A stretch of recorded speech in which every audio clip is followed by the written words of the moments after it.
Hi, and welcome to the OT is In, the podcast where we merge the worlds of education and occupational therapy to empower families like yours. I'm Sarah Collins, your host, an occupational therapist and a homeschooling parent. I've experienced occupational therapy by supporting families for over 15 years, but also through seeking out support of my own children, so I'm right here in the trenches with you. Though there is not one way to educate your child, there is a lot to consider when individualizing an education. And the goal of this podcast is to explain some of the why behind what an occupational therapist is thinking so you can apply it to your own family. Especially with my three favorite topics: executive functioning, handwriting, and sensory processing. Each episode will be packed with practical tips, expert interviews, and real-life stories aimed at helping you to create a supportive learning environment for your child. So, grab your headphones and get ready to dive in of the collision of education and occupational therapy.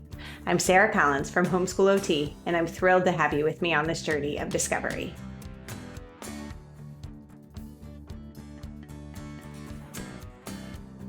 Hey, and welcome back to the OT is In podcast. In today's episode, we're joined by Matt Sloan, the innovative mind behind sensory fitness. One of the many questions I get at Homeschool OT is, what do I do about my child's handwriting? I always answer this question with more questions because there isn't one right answer. In fact, the answer depends on development of many of the underlying skills involved in handwriting. Core strength is one of those components. A further question is, how do we help build that core strength in littles, but also with older kids? So Matt Sloan helps us answer this question. With his unique approach combining sensory integration therapy and functional fitness, Matt shares invaluable insights and practical tips for parents striving to support their children's physical development. From the challenges of motivating kids to the importance of core strength in everyday activities, this episode uncovers creative strategies to incorporate movement through play and fun equipment. We also explore how parents can use common household items to facilitate exercises and the role of empathy in understanding sensory difficulties. So whether you're a fitness enthusiast looking to adapt for neurodiverse individuals, or a parent seeking effective ways to integrate physical activity into homeschooling, this episode is packed with actionable advice and inspiring ideas. So get ready to learn and be inspired by Matt's passion and expertise. Let's jump in.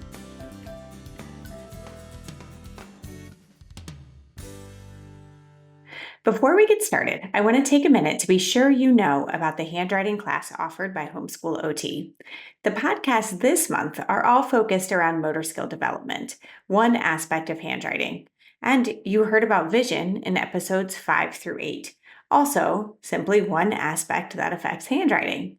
But there are many others. The class is set up as a month-long deep dive to give an introduction to all of the aspects that affect handwriting. But it doesn't stop there. It also helps to provide solutions through adaptations, curriculums, and assistive technology. It answers the questions, do we actually need to handwrite? And what exactly is dysgraphia, and what do we do about it? So I mentioned that this course is a month long, but I also need to let you know that you have lifetime access. I know how busy parents are, and I recognize that kids change over time. I want you to be able to come back as often to receive the support that you need. And if you purchase this month, July of 2024, I will join you live for a question and answer, and you have access to the monthly book club typically reserved for the OT is In membership, where we will read and discuss Eli Hates to Write. You can find more about this course linked in the show notes or in the shop at Homeschool OT. And more specifically, homeschoolot.com/shop/handwriting-focus-group. I hope to see you on the inside. Now, on with the show. Hey, and welcome back to the OT is In podcast. I have with me today Matt. Matt and I met, I don't know, it was 2020, I think, when I had seen some things that you did. You talked to Peg through SPED homeschoolers, and we were going back and forth, did a little bit more as into what is homeschooling.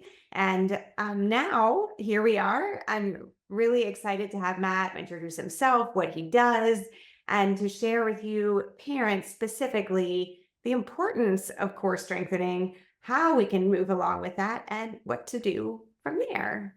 So, Matt, can you go ahead? Thanks for being here. Can you go ahead and introduce yourself? Yeah, thanks for having me, Sarah. Yeah. Hello, my name is Matt Sloan. I run a business called Sensory Fitness, and it's what is sensory fitness? So it's fitness for everybody, but I cater to working with kids and adults on the neurodiverse scale. So anybody on the autism spectrum, sensory processing disorder, ADHD, kind of anybody that doesn't really maybe struggles with a sensory difficulty and Mhm. or doesn't really jive with movement, doesn't enjoy, maybe doesn't do well in sports or doesn't enjoy playing recreational sports or going outside and doing things. They come to me and I work in a wrestling gym. I rent it out and I Cool. use a combination of sensory integration therapy and fitness. I'm actually a CODA, my occupational therapy assistant. I specialize in sensory integration therapy and I use that as my base, my root, but I'm also a fitness professional and I use a lot of functional fitness things that anything from the fitness world that is more for functional strength, and I combine the two, and I have a blast. Well, Yes, I love that. I can totally tell through your voice. And even when you say, and I have a blast of that, how much you enjoy what you do, which I think is so important.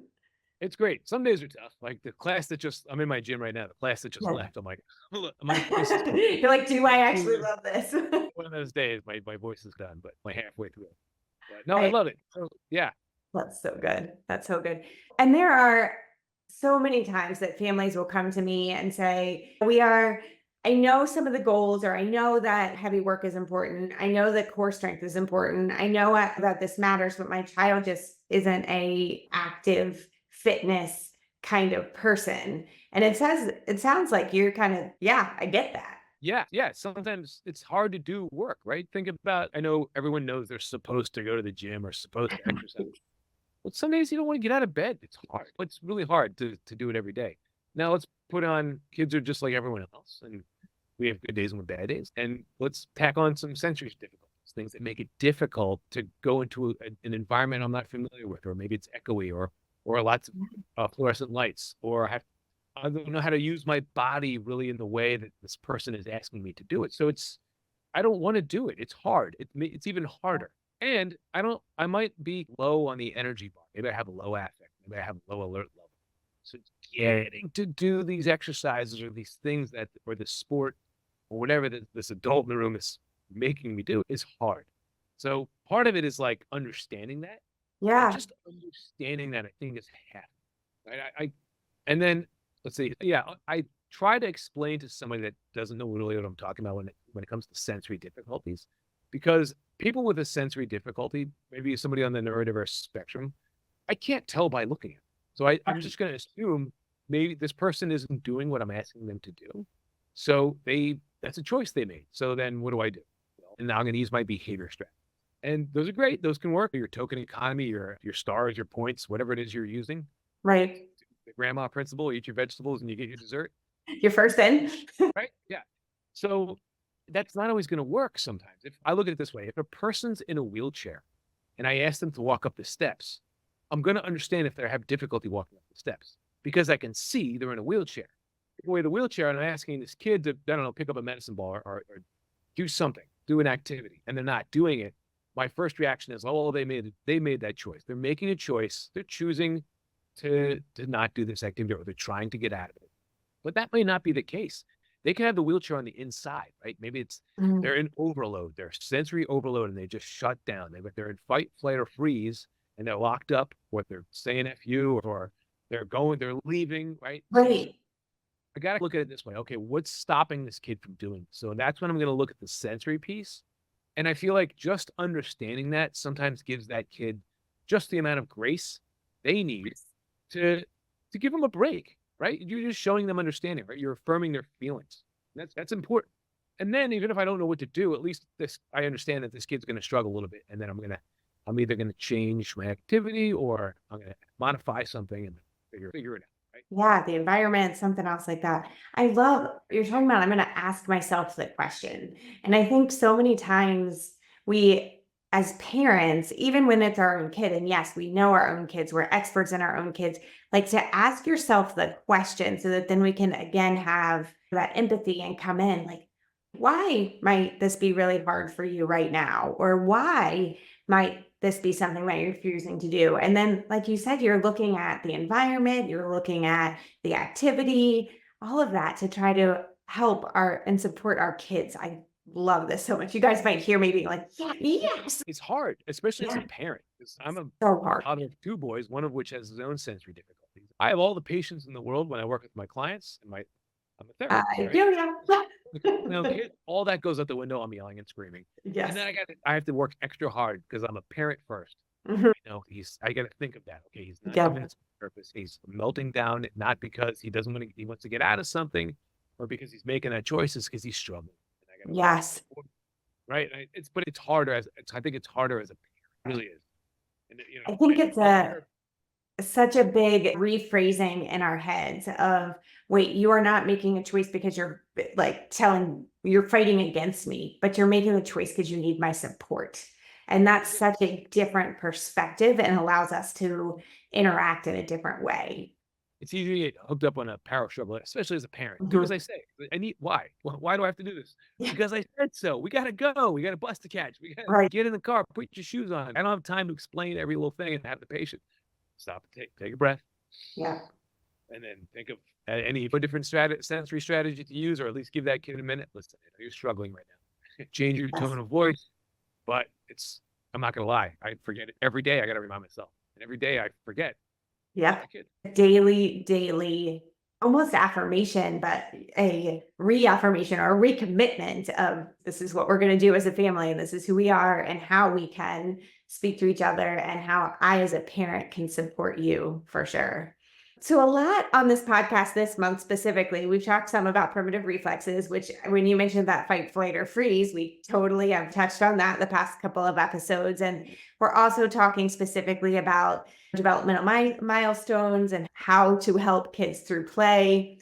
And crawling and strengthening and fitness clearly don't stop after that toddlerhood. So how can core strength and overall strengthening, how does that impact our everyday activities? Oh my gosh. I I know. mean, Ready, go. I never know where to start. Okay, let's start at fine motor because, like, when we think of, I'm going to start there. We can start at emotional regulation. Let's start at fine motor because that's one of the things that we're always struggling with our kids when they're not where they're supposed to be at a certain age. Yeah. I put a pencil in their hand and they struggle. Okay, so if I have a parent talking to me and they say their kids doesn't like handwriting or has difficulty tying their shoes, like there's a lot going on into let's pick handwriting. There's so much going on. Mhm. There's visual perception, there's eye-hand coordination, there's crossing midlines. There's so much going on. But first thing I'm going to look at is I might look at the core, right? I think of a tree. And let's think of like fine motor as like the leaf on the tree, Mhm. right? Because that's the end of the tree branch. In order for that leaf to be alive and to gain the light to feed the tree, right? Just like I like in order for my 3 fingers to work, my thumb, my pointer, and my middle finger, those are my fine motor fingers. In order for those to be working effectively, I need to have a stable wrist joint. I need to have a stable elbow joint. I need a stable shoulder girdle. Okay, just like the branch of a tree needs to be solid in order for those leaves to grow. Also, in order for that branch to be strong, the core of the tree, the trunk of the tree, the trunk of the tree has to be flexible enough to give into the wind and strong enough to stop the wind. Same with our trunk. Same thing. But then the root of the tree, the core of the tree has to be solid in order for all of that to work. There's no difference in the human body. Core strength, all the muscles that run along our spine and our ribs and our pelvic floor, that's our core. Not even talking about the outer muscles. That has to be strong in order for the trunk control, the shoulder stability, the elbow and the wrist, and then the fine motor. So that's painting an easy way to look I at love it. that visual. That makes it so clear. So yeah, that's how I try to explain it to somebody. Hey, I thought we wanted to work on fine motor. Why have my kid crawl? Okay, let me explain. Right. So they crawl. Why are we crumbling up paper and playing with Play-Doh? But even before that, I might even Yes. have brought up crawling. I might have a kid crawl and see how they crawl. Because when I crawl, I'm engaging my core. And then I got to look if a kid's scooting. If they're sitting on their heels and they're scooting their knees forward, they're not crawling. I'm looking Mhm. for that reciprocal right hand, left knee, and all my weight is evenly distributed on my shoulders and my elbows and my knees and my hips, and then I have that actual crawl pattern. That's what Right. I'm looking for. I want to see that. If I don't see, that's one way to look at core strength. Okay, or maybe I have a kid hold an egg position where they bring their knees up and they tuck their chin. Maybe they can't do that; they fall apart. That's just indicators to me. Okay, let's put some core strength. By having kids crawl, you can improve on their core. It's one way to improve core strength. Sorry, I went up. Yeah, no, I love that. That's one of the things that we would try to build in throughout our homeschool day. And this kind of brings up the okay, great. We might be able to have little kids do that, and I can put out a tunnel and you can crawl through my tunnel. But think too, as kids get older, they're less and less likely to do that. For Yes. us, one of the ways we did it was to build in through chores. And my youngest, I used to joke and I'd be like, you know what? I used to have the cleanest floorboards in all Pennsylvania because my middle son would be like crawling along, wiping the floorboard, crawl, wipe, crawl, because that was the way that I could get him to do That's that. awesome. Anyone can come over and check out my floorboards. Unfortunately, he's past that now, so no one's cleaning the floorboards anymore, but used to be. And then, like outside, we would go and crawl along on a tree trunk or things like that, because that would really encourage that. But for those of us who have kids who've been developed asynchronously, which would be if we skipped crawling or have that janky leg crawl, which is what my son have, what are some activities or like fitness programs, things that we can do for the older kids to try to encourage that same stuff? Yeah, so that's where the fitness comes in, right? So if a kid is motivated by fitness, okay, cool. You can YouTube what's Yeah. core exercises, right? If you want like fun equipment, there's a company called WEC Method. If you're familiar with the BOSU, Daniel Yeah. Black with WEC Method, he invented the BOSU. Okay, Uh-huh. he's this mad genius. He Yeah. had WEC Method. And they have a lot of cool tools that they're fun because if I go to the gym and the kid is motivated by exercise, but now we're talking about motivation. Is dumbbells are just this dead weight, right? Right. Kettlebells are this dead weight. I have to pick them up. It takes a lot of effort. It takes motivation, it's a lot of work. But they have something called the RMT Club, which is actually, if you want to see it, I'll get it. It's over there. But it's a Yeah. big club, and it's a weighted club, and they swing it around. They can smash it, and that's fun. Yeah. Smashing and using this thing, and it's called rotational movement training. It's a method they've come up with. It's really fascinating. And they have And some I'll other. make sure I link this in the show notes too. Oh, yeah, totally. Yeah. So yeah, WEC Method makes cool equipment. Part of it is finding like equipment or things that promote movement. But if a kid wants to pick up dumbbells and do the med ball slams and do that stuff, that's cool. Do that. Yeah. That's Yeah. great. But if it gets boring or the kid doesn't want to do that or it's difficult, look for things that promote movement. And you come across all sorts of things. I have a ton of weird equipment I got from the thrift store. Remember shake weights? Yeah, we were joked about those. They're ridiculous. But if you don't know where they are, you can YouTube them. They're just ridiculous. But they're really good to use because they promote movement. You put them in your hand. It's a dumbbell that shakes. Yeah. It looks bad, but if you can get past that, they're really fun to use because they promote shoulder girdles if you hold it with two hands. Yeah. There was actually last year at one of our like those Christmas things where everyone gives the gifts that you don't want, right? Someone did that last year with one of those, and I was like, "Oh, I want that." We stole it. They're always gag gifts. Always. Yeah. Go to them at the thrift store for $3 or $6. I don't know why those two numbers, but they're either $3, $6. I don't know why, but I have 12 of them. There you go. I even use them with my adults because they think they're funny. So Yeah. I have a class called Swingers Club. So we just swing stuff. We swing clubs. It's so fun. Now you can use the shake weights, and they all get a gag out of it. But it's a workout. It's a lot of Yeah. words. But Yeah. things like that. So finding motivation, what motivates your kid, and you got to think outside the box, especially if you got a kid on the neurodivergent scale and traditional activities don't work.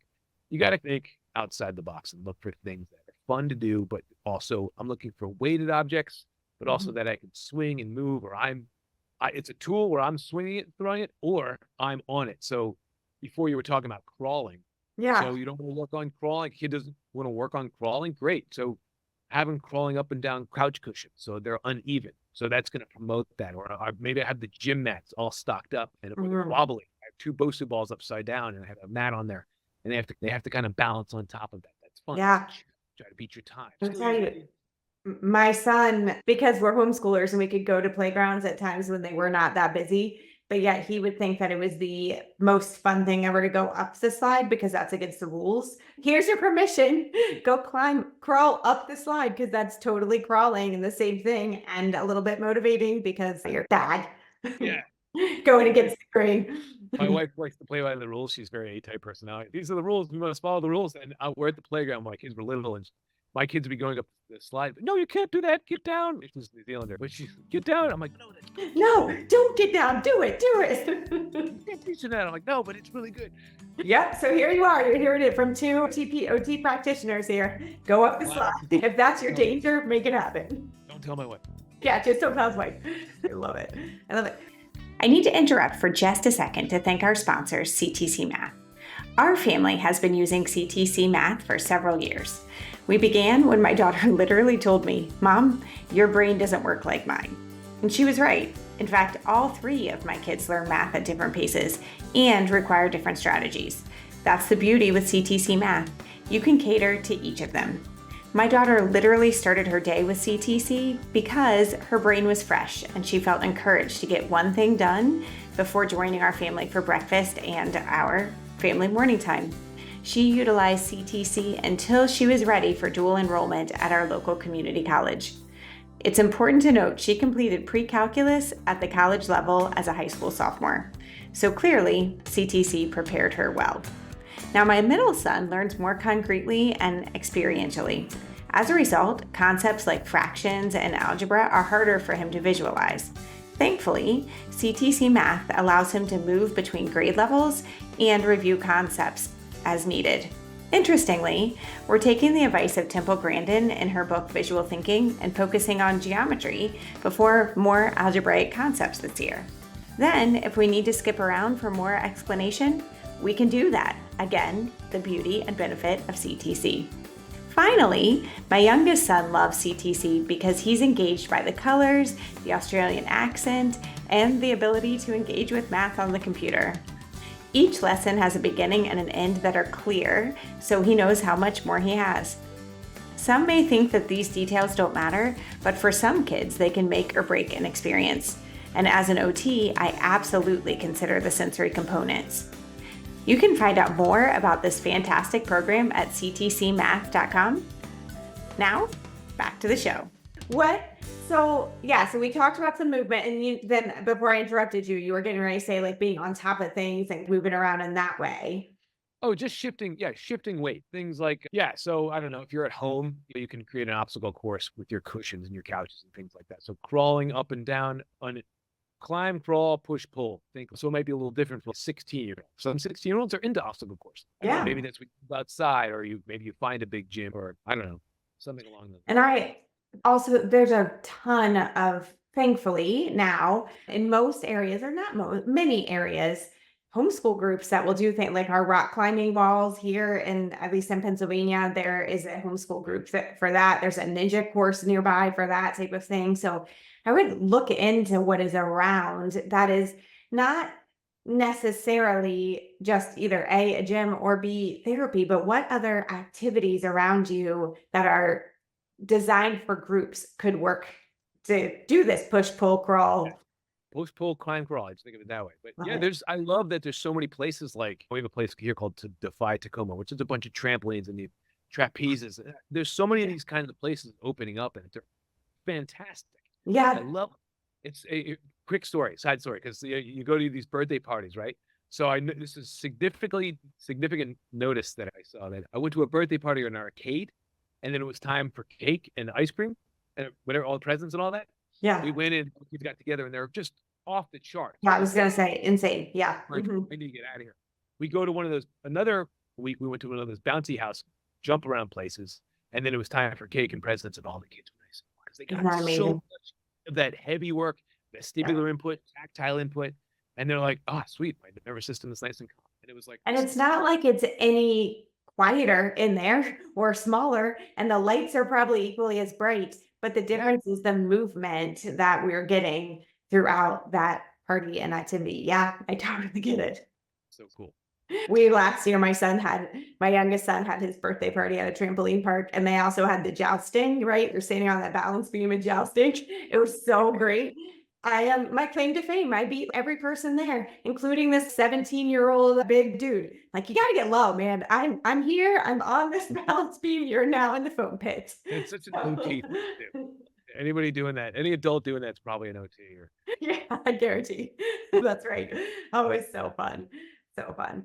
Can you tell us a little bit more? I know where you are, but are there other promote like what you do and where you are so people can find you? where am I? Oh, I'm in Yeah, Tacoma, Washington. I'm at the Ford Dynasty Wrestling Club. That's the place I run out. I don't know if you have a visual or not for people, but I'm here. I can see a little bit. It's just the side of it. But I see all my stuff is all over the place. But yeah, I'm South Tacoma Way and corner of South Tacoma Way and 56, Ford Dynasty Wrestling Club. There's not many other places like this. When you look at, there are some other fitness programs, like Autism Fitness as a program. Certified Strong is another one. And these are nationwide. They go around and do trainings. What I'm trying to do is I do actually do a sensory fitness coach certification, and it's open to anybody. My goal is for someone to take the course and then for them to open up their own place. Wow. I've been doing this for a couple of years now, and it's gaining some traction. I was just down in San Diego. In fact, at WEC Method headquarters, and I did training down there. I do them here sometimes. But yeah, that's my goal. I started doing it virtually during COVID. Mhm. And I have an online course if anyone wants to take that. If anyone's interested in using some of these strategies and maybe starting their own place, or just to have the information. It's not like Right. you have to franchise or anything like that. You can do what you want.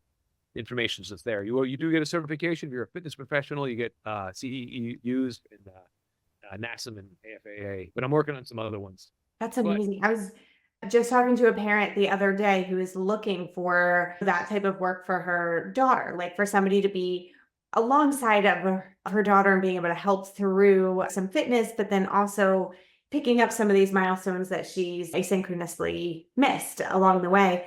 And she was talking about finding someone who can then take your course. So, what a spectacular service to, yes, to fitness professionals, but then also like for parents to consider what could we do or how could we send someone your way? What a great thing. it's exciting. I really enjoy it, and there's other certification programs out there. The only mine's different in the fact that I look at the sensory piece. I'm using a Yeah. lot of sensory integration therapy, and that's a root. But we also go over primitive reflexes. We go over vision. We go over motor. We go over all these other strategies you might use in an OT session, Yeah. and some of the functional fitness stuff that connects really well. And some of the equipment we go and equipment. Yeah. It's not about like you need to buy this certain equipment. It's about the principles and Mhm. finding that you have around and maybe in your gym or your house or whatever, or what you can get your hands on. And then, you can have the coolest equipment in the world, but if the kid doesn't like it, it's Right. useless. So, Yeah. guys, understanding the motivation, right? And we talk about play, motivation and play. What motivates a kid? How can we do this through play? So I get the whole body and brain invested in this activity. And they learn. They can do more. Yes. That's so great. Even finding your shake weight for $3 out there. Wait, yeah, I put a dumbbell in your hand. What are you going to do? You might lift it, but I put a shake weight in the hand. You're going to shake it. And you're all over it. And you're working out. You don't even know. I just had a kid here. I was teasing him because I had him on the swing. He didn't want to exercise. So I was like, okay, fine, we'll go on the swing. So then I had him kicking the ball, and he's on the swing. And he's kind of kicking the big yoga ball. And then I had him on his stomach, and he's pushing the ball. And I was like, you're working out. You didn't know. You know, it's the sneaky way to put things in, but I really appreciate when you said you can use whatever motivates your child, but then also whatever that you have around. It's just a way of thinking of, all right, so how can we push, pull, climb, and crawl over anything within our house or within our backyard or whatever to help to keep our kids motivated and moving. I love it. Thank you so much for being here. And you said you do have a website. Make sure that you say that. Well, sensoryfitness.org. Yeah. Love it. All right. Thank you so much for being here. Thank you for having me, Sarah. I appreciate it. Have a great rest of your week. And well, you too.